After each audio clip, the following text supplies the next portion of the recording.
Novamente, seguimos com a leitura do livro Reportagens de Além-Túmulo, escrito por Humberto de Campos, sobre as mãos de Francisco Cândido Xavier.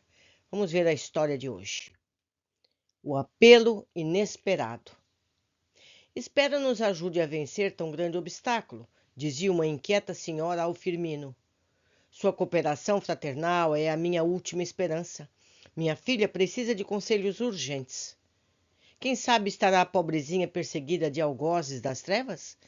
Lembrava o interlocutor sorridente. Conheço casos dessa natureza, em que tudo não passava de simples influenciação de elementos inferiores. Estou disso convencida, não tenho mesmo qualquer dúvida. A menina sempre pautou seus atos pelo sincero desejo de acertar. Nunca desprezou o trabalho, nunca deu mostras de rebeldia. Agora, entretanto, parece obcecada por pensamentos indignos. Hoje mesmo solucionaremos o assunto, asseverava o doutrinador prestativo. Irei à sua casa logo à noite. Fique tranquila. Esses maninhos da sombra preparam ciladas à torto e direito. Mas havemos de vencer o mal, dirigindo energias para o bem. Enquanto a senhora se despedia, evidenciando gestos desorientados de inquietude, outro cliente assomava à porta, requisitando orientação. Firmino, exclamava atencioso, a situação de minha mulher continua desesperadora. Tenho a impressão de que ela permanece insensível a qualquer advertência. A obsessão empolga-lhe o sistema nervoso de maneira absoluta. Ainda ontem, vi-me em situação vexatória na polícia devido a sérias denúncias dos vizinhos. Até quando suportarei esse martírio doméstico, meu bom amigo? Não poderia você ir até nossa casa a fim de ministrar alguns esclarecimentos? O interpelado inclinou a fronte em sinal de consentimento e acrescentou: podemos fazer à noite alguma doutrinação. Espere-me depois das 11 horas. Mal não se havia retirado o esposo aflito, um velho batia à porta, em companhia de um rapaz renitente e preguiçoso. Admitido no interior, começou a desfiar um longo rosário de queixas comuns. Esse meu filho, Sr. Firmino, de há muito vem sendo perseguido por entidades perturbadoras. Ninguém mo disse, mas não se engana o meu coração de pai. A princípio, recorremos à medicina. Gastei o que pude, batendo a consultórios e farmácias. Todavia, não colhi qualquer resultado animador. O rapaz continua fazendo loucuras sobre loucuras. Disseram-me que o senhor dá conselhos como ninguém. Venho apelar para a sua caridade. Por favor, veja se nos pode prodigalizar o benefício de uma orientação. O jovem mirava os interlocutores de soslaio, dando a entender mais peraltice que demência.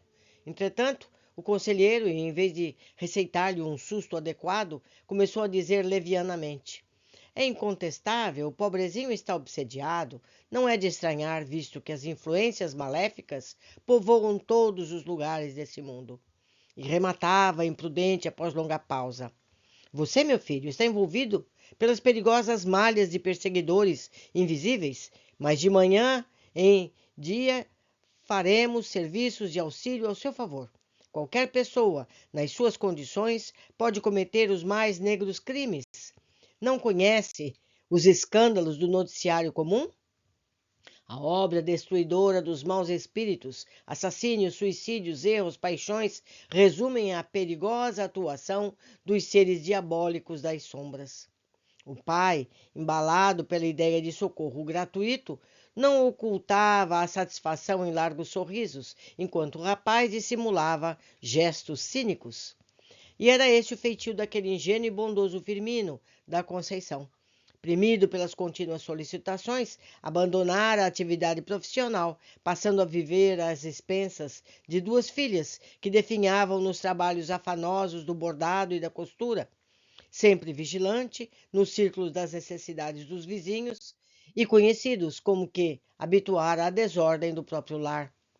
Ambas as moças sentiam-se à frente da maré invencível. As remunerações incertas mal chegavam para as despesas inadiáveis.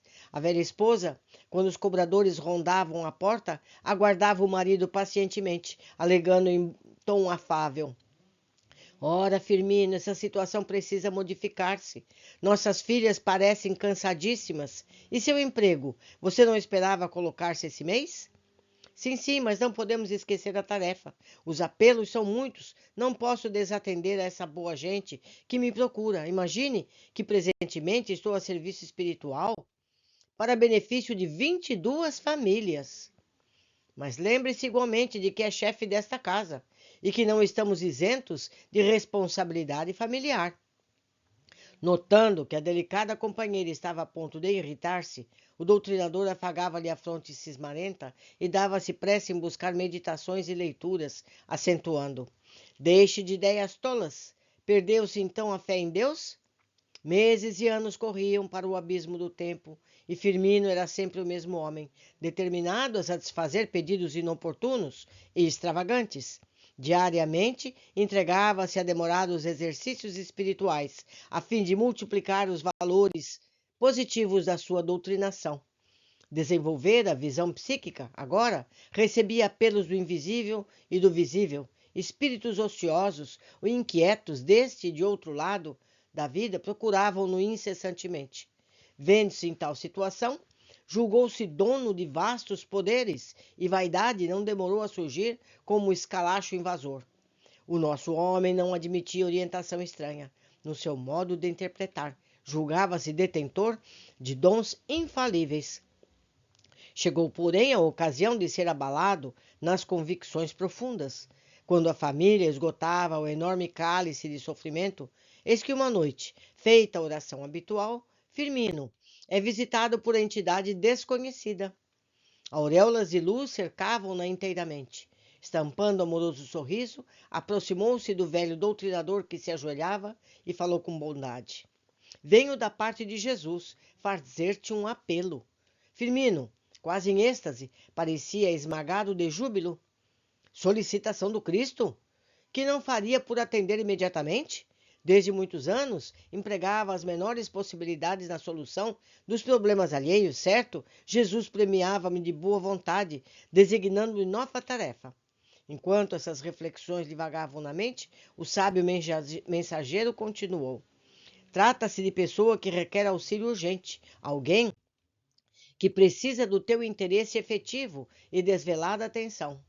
Não te negues a cooperar, meu amigo. Essa criatura guarda a melhor intenção nos serviços comuns, mas há muito tempo internou-se nos abismos da incompreensão.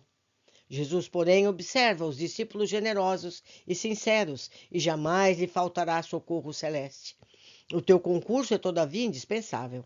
Esse irmão bem-amado permanece em perigo. Ervas daninhas lhes cresceram no campo espiritual, ameaçando as flores da esperança, os frutos da verdade. Viajor descuidado, apesar de bondoso, numerosas sereias tentam encantá-lo.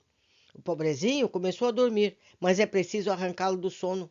Ainda que seja necessário, submete-o a disciplinas, acorde-o a golpes de força, dada a hipótese de necessidade premente.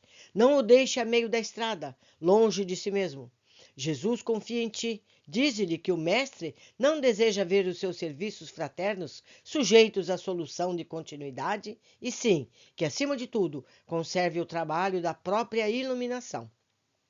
Não se interrompa a atividade carinhosa do irmão, mas tampouco se esqueça da realidade de homem.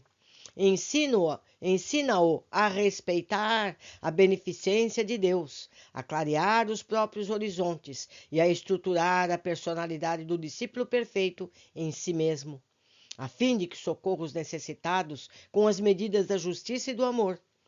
Jesus dissemina a caridade todos os dias, nos mais ínfimos recantos do globo, e espera que cada habitante do mundo lhe dissemine os dons sublimes. Entretanto, essa caridade constrói, retifica, educa, eleva, redime. A bondade não endossa a preguiça, nem suprime o valor da necessidade de luta na evolução das almas. Vai, meu amigo, ainda é tempo. Corrige, amando, a quem adormeceu inadvertidamente na estrada tentadora. O interpelado guardava profunda impressão. Debalde tentava localizar o necessitado nos escaninhos do pensamento. A quem se referia o emissário solícito?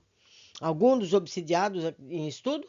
Habituado a fixar o exterior, lembrou repentinamente do irmão de nome Donato, que nascera sob o mesmo teto, velho companheiro de trabalho terrestre, o qual, apesar de bondoso, nunca lhe aceitara os conselhos e pontos de vista. Penetrando-lhe a ideia recôndita, falou ainda o mensageiro. Refiro-me à única pessoa a quem deves e podes impor a necessária reforma espiritual, mesmo à custa de ásperas disciplinas. O doutrinador ergueu os olhos preocupados e interrogou. Trata-se do meu irmão Donato? A lúcida entidade sorriu entre a compaixão e a serenidade, e como quem necessita tirar o golpe a descoberto, depois de esgotados os recursos da delicadeza fraternal, acentuou, com firmeza: Não, Firmino, ainda uma vez estás equivocado. A pessoa necessitada que aludir é tu mesmo. O apelo de Jesus refere-se a ti. Meus amigos. E quanto a nós? Estamos cuidando dos problemas alheios antes de cuidar de nós mesmos? Jesus disse: ama o próximo como a ti mesmo. Primeiro temos que cuidar da nossa conduta, como estamos agindo, para então podermos reprimir o irmão à nossa volta, ou corrigir ou ajudar. Não é verdade? Foi uma ótima lição. Grata pela companhia. Até breve.